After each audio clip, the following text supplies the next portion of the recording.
Assalamualaikum. Good day everyone. Welcome to my YouTube channel. I am Baizan Ampatuan, registered nurse in Saudi Arabia. In this video, I am giving you information about basic vital sign information. So please keep watching. Thank you.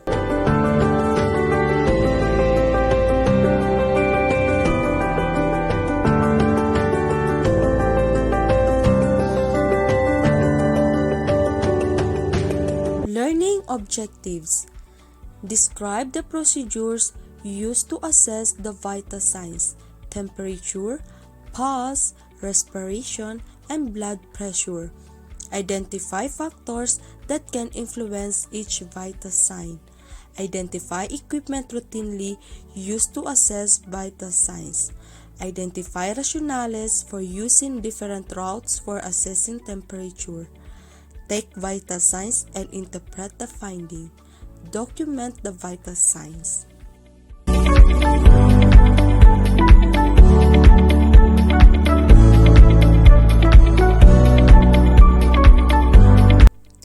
Vital signs are measurements of the body's basic functions. The vital signs doctors typically measure and monitor are body temperature, heart rate, respiratory rate, blood pressure, and oxygen saturation. Measuring vital signs is usually the first step in almost every medical evaluation. When are they reported and when are they recorded? Vital signs can act as early warning flags. For example, a change in person's baseline measurements might point to an underlying illness or heart issue. Vital signs include temperature, pulse, respirations, and blood pressure. Vital signs are measures of the body's most basic functions. It helps to detect or monitor medical problems. They can be measured in a medical setting, at home, at the site of a medical emergency, or elsewhere.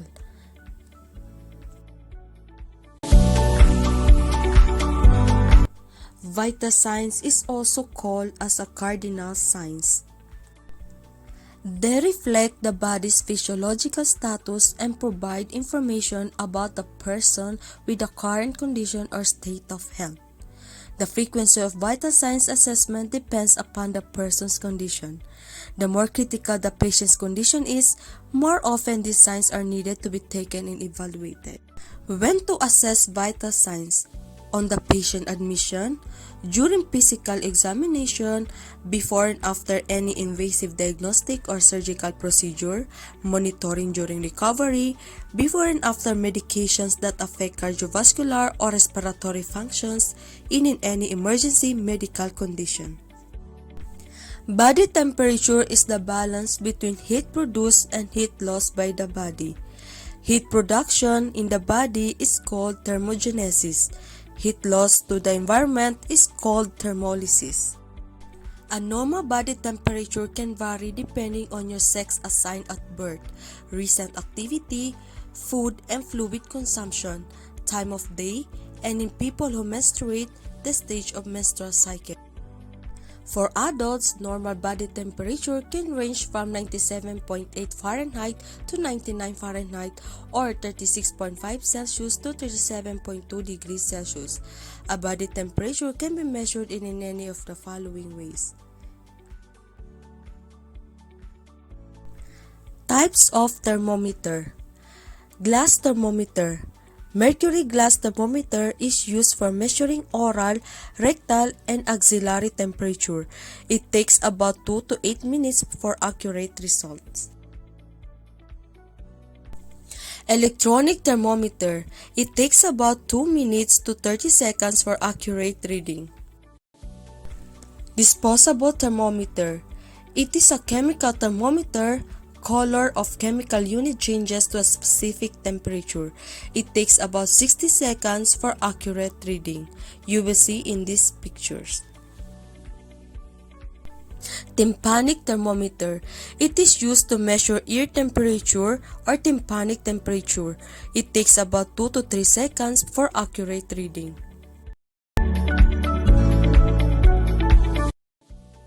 What is fever? A fever is when a body temperature rises to a level that is higher than normal.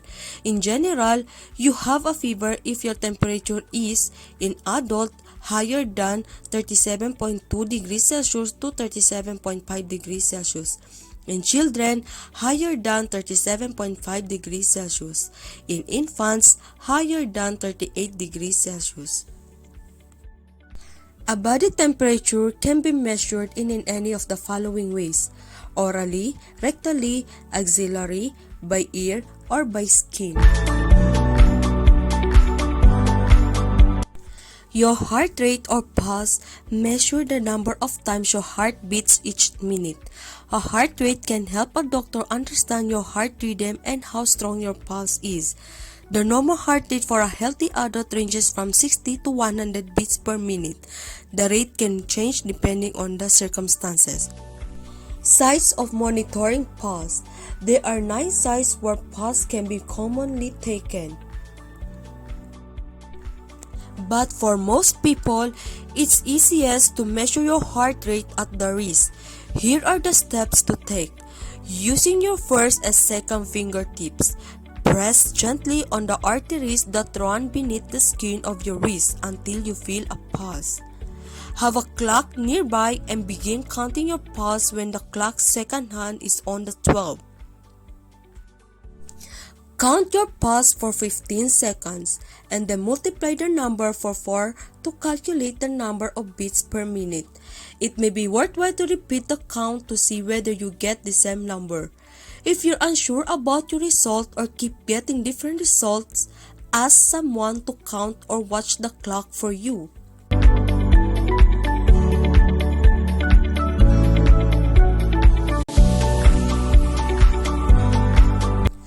Pulse range. The normal pulse rate varies depending on age. For a healthy adult, the normal resting pulse ranges from 60 to 100 beats per minute. Tachycardia. It's an abnormal rapid heart rate over 100 beats per minute. Bradycardia, an abnormal slow heart rate below 60 beats per minute. And bounding, strong full force pulse. Steady or weak, difficult to palpate, a pulse of diminished strength. Absent, no palpable pulse. Irregular, when an interval varies between pulse. Bigeminal pulse are irregular pulse occurring with the premature beats. Dichrotic, a split or double pulse beat, the second being weaker than first.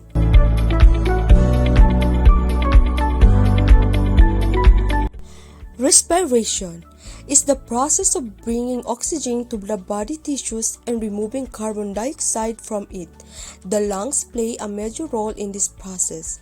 Respiration is the act of breathing which refers to 2 processes: external respiration, internal respiration.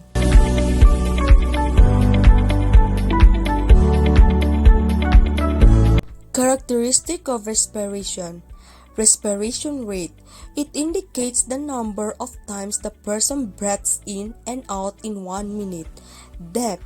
It is estimated by observing the movement of chest during inspiration, which may be deep or shallow. Rhythm.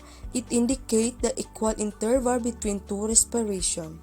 Normal respiration is effortless and regular. The respiration rate ranges between 14 to 20 breaths per minute. Symptoms of respiration. Tachypnea. Respiratory rate more than 24 breaths per minute. Bradypnea. Respiratory rate less than 10 breaths per minute. Apnea. Totally cessation of breath. Hyperapnea. Increase in depth of respiration. Blood pressure is the force used to move blood through the cardiovascular system. With every heartbeat, blood is pumped into the arteries. Pressure is at its highest when the heart contracts and its lowest when the heart relaxes. Monitoring blood pressure can be measured by aneroid monitor or digital monitor. There is also indirect method of taking blood pressure by using sphygmomanometer. Normal blood pressure in an adult varies between 100 to 140 systolic and 60 to 90 diastolic.